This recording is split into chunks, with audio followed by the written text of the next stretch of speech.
ये कहां का सामाजिक न्याय है जिसकी दुहाई देते मुख्यमंत्री नहीं थकते? जब राजनीतिक लाभ लेना होता है तो आप जातिवादी हो जाएंगे, और जब बड़ी बड़ी बातें करनी होगी तो आप समाजवादी हो जाएंगे। ये दोहरी नीति कब तक चलेगी मुख्यमंत्री जी?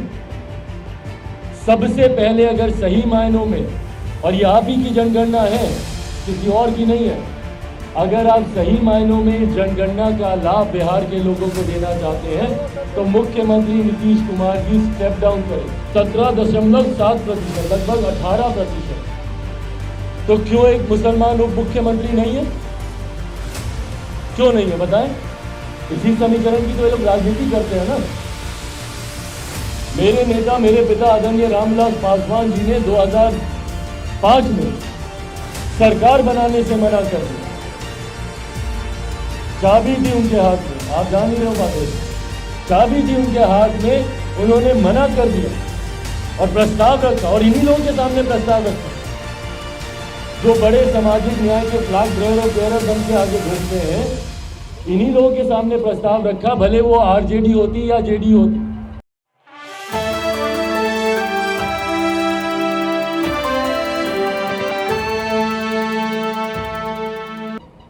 मुख्यमंत्री को अपने पद से इस्तीफा देना चाहिए, और आज पहली बार हम उनका इस्तीफा राजनीतिक आधार पर नहीं मांग रहे। हम हर बार अपराध को लेकर, भ्रष्टाचार को लेकर हम उनका इस्तीफा मांग चुके हैं, पर आज उन्हीं के द्वारा दिखाए गए मार्ग पर, भाई ये जातीय जनगणना मुख्यमंत्री नीतीश कुमार जी के लिए आईना है। देखें इस दर्पण में कि उन्होंने 18 साल में उन्होंने क्या किया, और देखें ये गठबंधन कि 33 साल में उन जातियों के साथ या उन वर्ग के साथ, उस जमात के साथ कितना अन्याय हुआ है। और किन लोगों ने अन्याय किया इन 33 सालों में? इन्हीं लोगों ने। एक बड़ी आबादी अति पिछड़ा वर्ग की, एक बड़ी आबादी, इन्हीं के आंकड़े बता रहे हैं ना, 36%, 36.01% अति पिछड़ा वर्ग की आबादी। क्या रिप्रेजेंटेशन है? और इतनी बड़ी आबादी का मुख्यमंत्री नहीं होगा, 2-2.5% वाले मुख्यमंत्री बन जाएंगे, और एक बड़ी आबादी को आप इसमें अछूता छोड़ दीजिएगा। ये कहां का सामाजिक न्याय है जिसकी दुहाई देते मुख्यमंत्री नहीं थकते? जब राजनीतिक लाभ लेना होता है तो आप जातिवादी हो जाएंगे, और जब बड़ी बड़ी बातें करनी होगी तो आप समाजवादी हो जाएंगे। ये दोहरी नीति कब तक चलेगी मुख्यमंत्री जी?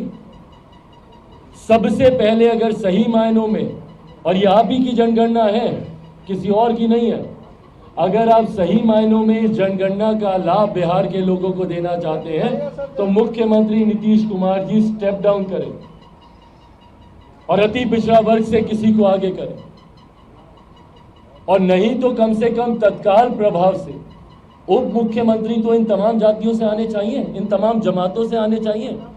भाई मुसलमान कितना इसमें बताया? मुसलमान लगभग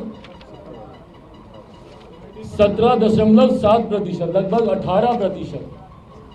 तो क्यों एक मुसलमान उप मुख्यमंत्री नहीं है? क्यों नहीं है बताएं? इसी समीकरण की तो ये लोग राजनीति करते हैं ना। मेरे नेता, मेरे पिता आदरणीय रामविलास पासवान जी ने 2005 में सरकार बनाने से मना कर दिया। चाबी दी उनके हाथ में, आप जान ही रहे हो बातें, चाबी दी उनके हाथ में, उन्होंने मना कर दिया और प्रस्ताव रखा, और इन्हीं लोगों के सामने प्रस्ताव रखा जो बड़े सामाजिक न्याय के फ्लैग बेयरर बन के आगे घूमते हैं। इन्हीं लोगों के सामने प्रस्ताव रखा, भले वो आरजेडी होती या जेडी होती। हमारे नेता ने खुल के बोला कि बनाइए किसी मुसलमान को मुख्यमंत्री, और लोक जनशक्ति पार्टी उसका समर्थन करेगी।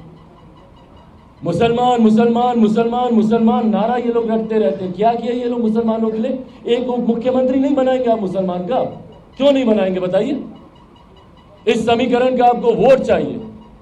इनके नाम पे दुहाई देते आप नहीं थकते, इनके नाम पे हिंदू देवी देवताओं को गाली देते आप नहीं थकते, सनातन धर्म को समाप्त करने की बात भी आप कर देते, और उसके बाद जब इनको अधिकार देने की बात आएगी तो आप अधिकार नहीं देंगे। बनाइए भैया एक उप मुख्यमंत्री मुसलमान वर्ग से, बनाइए 2 उप मुख्यमंत्री। गाली देते हैं ये लोग एनडीए को, भाजपा को। दो दो मुख्यमंत्री किस समाज से? अति पिछड़ा वर्ग से ही बनाया गया था ना। रेणु जी रही थी वहां पे कि नहीं?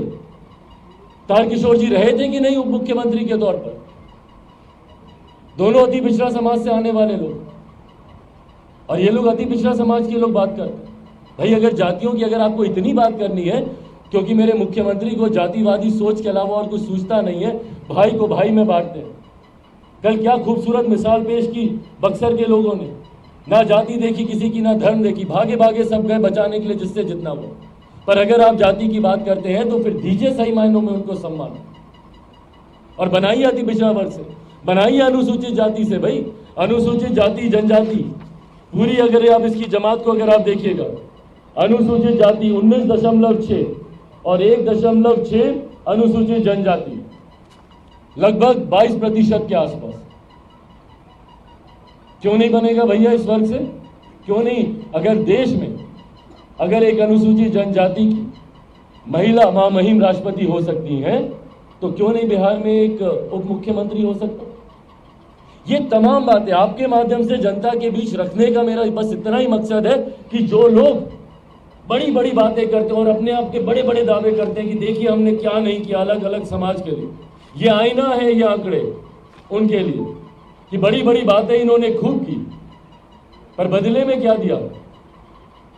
पिछले 3 दशक से मैरी गो राउंड की तरह सिर्फ 2 जातियों के बीच में कुर्सी का आदान प्रदान चल रहा है, और बाकी एक बड़ी आबादी अनुसूचित जाति जनजाति को मिला दिया जाए लगभग 20%, अगर इसको जोड़ दिया जाए अति पिछड़ा 36%, 47, 56, और उसके बाद 20% आप जोड़ दीजिए इसको मुसलमानों को, 56 हो गया 66, 76, 76% लोग एकदम सत्ता से गायब है।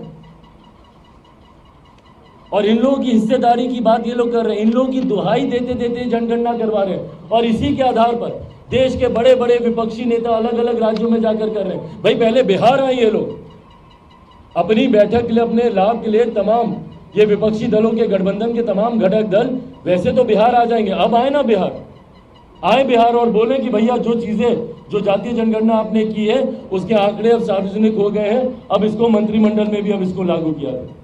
तब हम लोग मानेंगे कि हाँ भैया इसका लाभ है, अब करवाइए आप लोग राजस्थान में, करवाइए मध्य प्रदेश में, जहाँ जहाँ पे भी आपको करवाना है, छत्तीसगढ़ में, सारे राज्यों में करवाइए।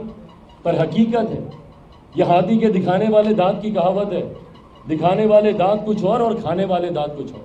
ये वही लोग हैं जो भी महिला आरक्षण विधेयक आया भारत की संसद में, हर रोज चिल्ला चिल्ला कर, बल्कि इसी के आधार पर इससे पूर्व में जितनी बार ये विधेयक आया इन लोगों ने उसको पारित तक नहीं होने दिया।